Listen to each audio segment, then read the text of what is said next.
Welcome back to the briefing. There is a contradiction that explains why the system that has governed Iran since 1979 just collapsed from within, and the gap is not a policy shift or a strategic recalculation. It is the complete abandonment of the ideological foundation that justified the revolution in the first place. In 1979, the Islamic Republic was established on principles that explicitly rejected hereditary leadership as monarchical and un-Islamic. Blood-based succession was forbidden. The system was designed to prevent exactly what just happened.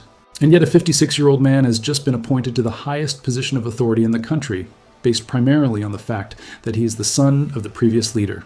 Let that sink in.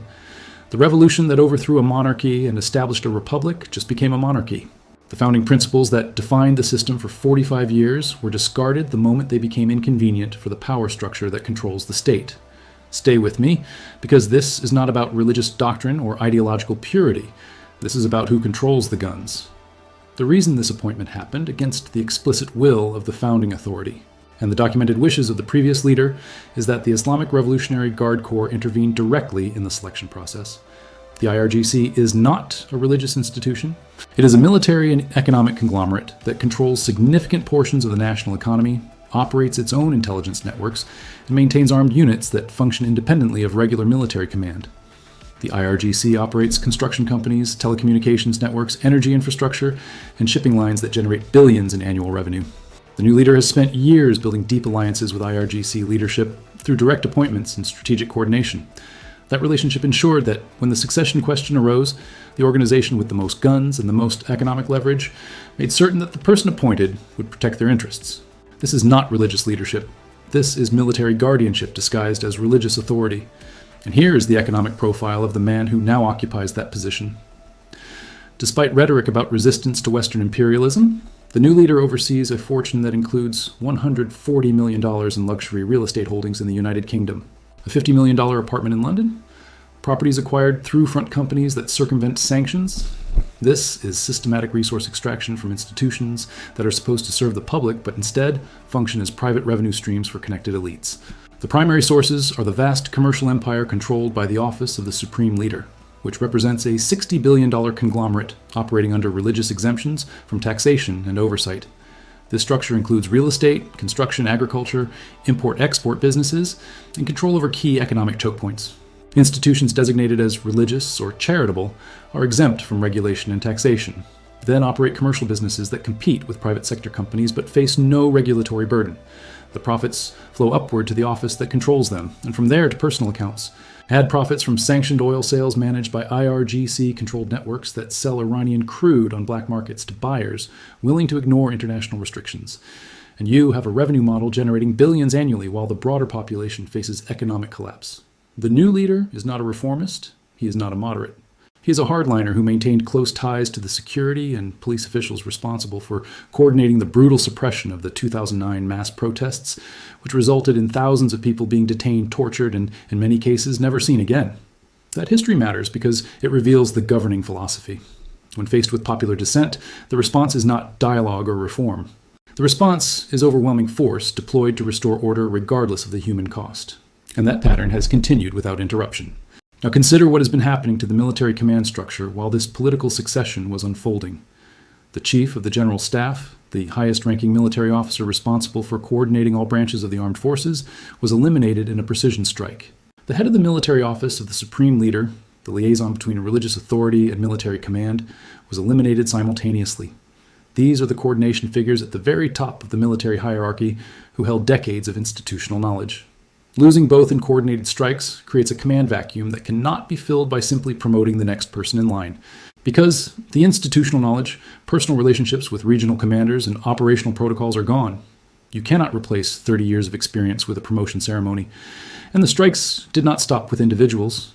The headquarters of the IRGC Aerospace Force, the facility coordinating all air operations, including drone strikes, missile launches, and air defense systems, was destroyed in a strategic air attack that eliminated the entire command and control center along with dozens of personnel inside. This was the operational nerve center managing real-time coordination between radar installations, missile batteries, and forward-deployed units. Without that facility, the systems still function, but they no longer function as a network. They operate as isolated units responding to local conditions without strategic coordination. The precision and timing of these operations reveal something more disturbing than tactical success. They reveal the depth of penetration into Iran's security apparatus. The fact that the most critical figures in the military command structure were identified and eliminated within the first week, that strike packages arrived at facilities where senior leadership was meeting at specific times, that locations of underground bunkers were known with enough precision to coordinate simultaneous attacks, indicates that intelligence networks inside Iran are providing real-time information to external actors. This is not satellite surveillance. This is human intelligence from sources embedded deep enough to know meeting schedules, security protocols, and location changes in advance. That level of penetration means every communication, every movement, every strategic decision made by remaining leadership is potentially compromised. Israel has now made its strategy explicit. The stated objective is regime change through systematic elimination of leadership. And anyone who assumes the position of supreme leader automatically becomes target number one. That is not propaganda. That is official military doctrine publicly declared, which means the 56-year-old man who just accepted that position did so knowing he is now the primary target of a military and intelligence apparatus that has already demonstrated the ability to eliminate his predecessor, the entire top tier of military command and members of his own family. But the internal situation is worse than the external threat. In January, widespread protests erupted across the country, driven by economic collapse and hyperinflation. The state response was not crowd control or negotiation. It was a massacre. Independent sources and leaked images from forensic facilities confirm that thousands of young people and civilians were shot with live ammunition, beaten to death, and placed in body bags. The images are explicit, and they tell a story that official statements cannot erase. Faces covered in blood, gunshot wounds to the head and chest, bodies stacked in facilities not designed to handle that volume of casualties, young men and women whose only crime was demanding economic relief and political accountability. This was not protest suppression where things got out of hand. This was systematic violence deployed to create terror through the visible application of lethal force against unarmed populations. The leaked forensic facility images show rows of body bags lined up in hallways, each representing a person who went into the streets believing they had a right to demand change, and instead encountered state forces authorized to shoot on sight. The decision to deploy live ammunition was not a field-level choice by panicked officers. It was a strategic decision made at the highest levels of command and executed with coordination across multiple cities simultaneously. And to prevent the world and the rest of the country from seeing what was happening, the government implemented a complete communications blackout. The internet was shut down nationwide, not throttled or restricted. Shut down. Social media platforms, messaging services, international news access, all went dark simultaneously. The blackout was not a technical failure. It was a deliberate strategy to blind domestic and international observers to the scale of violence being deployed. When communications are restored and the body count emerges, there's no way to organize resistance or share information in real time. The violence happens in isolation, and by the time evidence surfaces, the immediate threat to the regime has already been suppressed. Now consider the strategic rhetoric shift that occurred immediately after the leadership transition.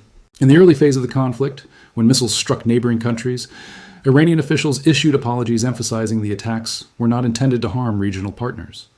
The moment the new leadership assumed power, that rhetoric reversed. Statements from official channels now declare that no ceasefire will be accepted, and the objective is total revenge. This is not a policy adjustment. This is a fundamental change in strategic posture driven by the personal circumstances of the individual now making decisions. And those personal circumstances are catastrophic. The strike that targeted the previous leader also struck the compound where the new leader's family was sheltering. His wife was lost in that attack. His mother, one of his sons. The new leader himself was in the underground bunker when the strike occurred, and reports indicate he sustained injuries. He is now governing from underground facilities, moving between secure locations to avoid the targeting systems that eliminated his predecessor and much of his family. He cannot appear in public. He cannot occupy government buildings. He exists in a state of operational siege where survival requires remaining invisible and mobile. Here is what that means for any possibility of diplomatic resolution. A man who has lost his wife, his mother, and his son in a strike that was aimed at the previous leadership is not approaching this conflict as a rational, strategic calculation. He is operating from a position of personal trauma and a desire for revenge that overrides any institutional interest in de-escalation. Every strategic decision he makes is filtered through the reality that his family was eliminated in an attack he survived only because he was in an underground bunker. And he is a hardliner by history and ideology. His past involvement in coordinating the suppression of dissent through lethal violence, his economic ties to the IRGC, whose interests require continued conflict, his personal fortune built on sanctions evasion that would be threatened by diplomatic normalization, and now his family losses, all combine to create a decision maker for whom diplomatic compromise is not just politically difficult. It is psychologically impossible. Negotiation requires the ability to imagine a future where the conflict ends and both sides achieve acceptable outcomes.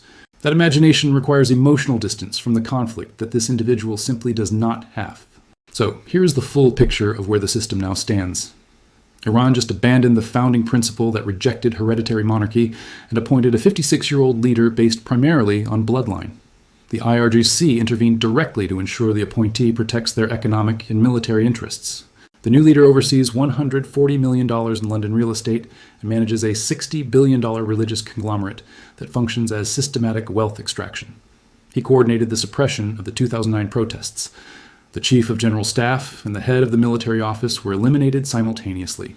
The IRGC Aerospace Force headquarters was destroyed. Intelligence penetration is so deep that senior leadership meetings and bunker locations are being compromised in real time. Israel has declared that anyone assuming the supreme leader position becomes target number one as official military doctrine. In January, thousands of protesters were shot with live ammunition and placed in body bags, confirmed by forensic facility leaks showing rows of casualties. The government implemented a total internet blackout to hide the scale of killing. The strategic rhetoric shifted after the leadership transition from apologizing to neighbors to declaring that no ceasefire will be accepted and the objective is total revenge. The new leader lost his wife, mother, and son in the strike that targeted his predecessor. He is governing from underground bunkers, moving between secure locations, injured from the attack, and unable to appear in public. And this is a hardliner with decades of experience using violence to suppress dissent who now has personal trauma that makes negotiation psychologically impossible. What happens when a system abandons its founding ideology to install hereditary leadership controlled by military interests? What happens when the person making strategic decisions has lost his family in the conflict and is living underground as the declared primary target? What happens when intelligence networks are so deeply penetrated that every senior meeting is a potential strike opportunity? What happens when the only path to peace requires negotiation with someone whose personal and political position makes negotiation existentially impossible for both strategic and psychological reasons? The answer is not in the military balance or the diplomatic initiatives. The answer is in the psychology of a leader governing from trauma and the structural impossibility of de-escalation when the person who must authorize it has no remaining family and no safe location. Share this now, because the gap between what the system was designed to prevent and what just happened is not a policy failure. It is the complete collapse of the ideological foundation that justified the revolution.